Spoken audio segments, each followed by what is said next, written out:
cameras when you're being shot like that? A few of them this time because there were drones, Yeah. you know. So there was a couple that got a little close, like what is it? Yeah, I don't see so well, so like you know. You told me, yeah, they can come. Yeah. But there was cameras everywhere. I mean, that was one of the things we wanted to have. To be able to capture all these different things, and to capture as well the band, what was happening between us on stage, because we have a lot of fun, you know, up there. When it's working, we really have fun together, and you're in sync with each other. Yeah. You know, musically, and it's humanly too as well, which, you know, that's not easy to do. Well, that really comes across in the film, I think. You know, like it's almost like we're watching a buddy comedy about the two of you. You know, I mean, the interactions. It really does. I mean, no. There's a lot of inside jokes that go on stage that, you know, I won't bore you with. Martin, you've been quiet for a little while. What are you? I'm sorry. That's my fault.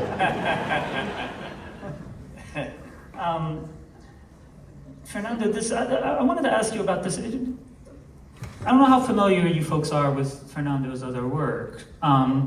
He's one of the most exciting filmmakers working today, and there are two of his films, one called I'm No Longer Here, and then the other one, I Don't Expect Anyone to Believe Me. They're both available on Netflix, you can watch them. Thank you. But he's also, you know, he's a filmmaker who's very connected to the musical subcultures of Mexico. I mean, I'm No Longer Here is all about cumbia.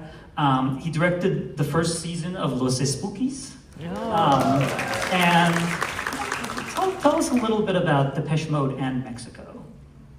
Well, that's I mean, there's a when I first started talking about this project, I knew, you know, like for me, Depeche Mode, it's a band that in Mexico, you know, like everybody knows and everybody loves it, and like I mean, it's not a.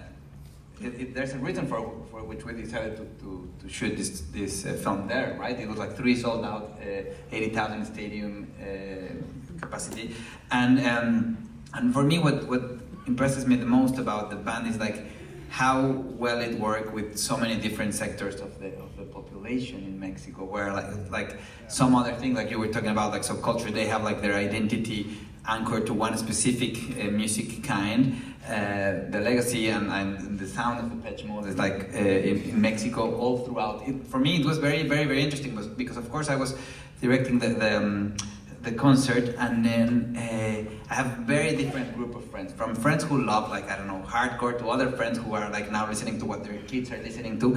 And when we were shooting, like, it was very, very exciting because everyone came together, you know, and everyone was like, hey, we want to be there, we want to help you, you know, and it was super funny because like all of the spectrum of my friends, like, and I think all of the spectrum of Mexican society kind of like see themselves in Depeche Mode also because of the amount of time and you know, like the songs that have accompanied them for so long. You know, I can relate to a very specific period of time where I just can't get enough. You know, and now of course I will always remember Memento Mori as the opportunity I got to make this film, you know, which has been an incredible process. So it's something that keeps lasting, you know, and building such a strong legacy.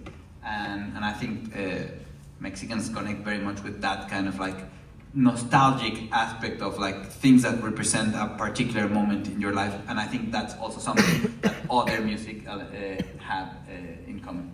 Yeah. I just want to say as well, like, it's important to point out, I mean, there's literally hundreds of people that are involved in making a film, any film, but in this one in particular, and you are trying to capture something over a few nights, and it's, you know, it's like a military operation. I mean, just that crew alone is 100 plus strong, but then there's all the people that work for us. When you hit a city, there's all the people from Mexico that were involved, and all the people on the film. I mean, it's a great thing. You know, it's a really communal thing. And also, like, with the fans, because, you know, like, the first day I'm seeing the show is the first day I'm shooting. So we are learning a lot. But you guys took off a month, so that was enough for like someone went online and stitched together the whole show. I don't know where in Europe on YouTube by finding pieces of little videos that were recorded on their iPhone. But that's such like a work, so that's how I was able to watch the whole concert. So you stole it, that's what you're saying. I didn't, somebody else, it was on YouTube. It's alright, we've always done that to us. One thing as well that I meant to mention the last time I spoke is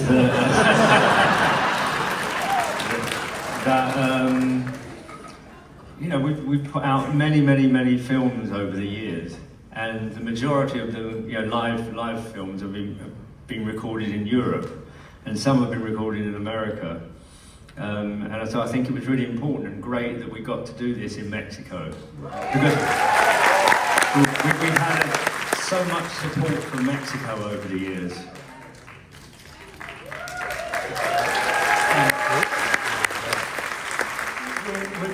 We can't hear you, love. You have to speak up. Yes.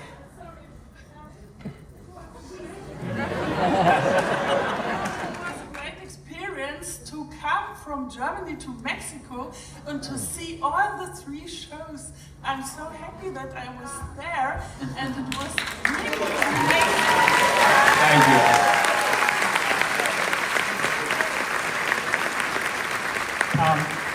We're running out of time. I just want to check. This film is coming out later this year, right? I don't think there's a specific release date set yet, but it's going to be, I guess, in the fall sometime. I mean, this is the world premiere. So everyone should please feel free to let everyone you know about the film. Before I thank these guys, I want to thank all of you that came out. I had seen this film in the basement of my house. They let me see it, because I was going to be doing the moderation. Seeing it here, it was like a religious experience. It was like watching 2001. It was incredible. And you folks had a lot to do with it. Thank you. Thank you, guys. Thank you so much. Thank you, everybody.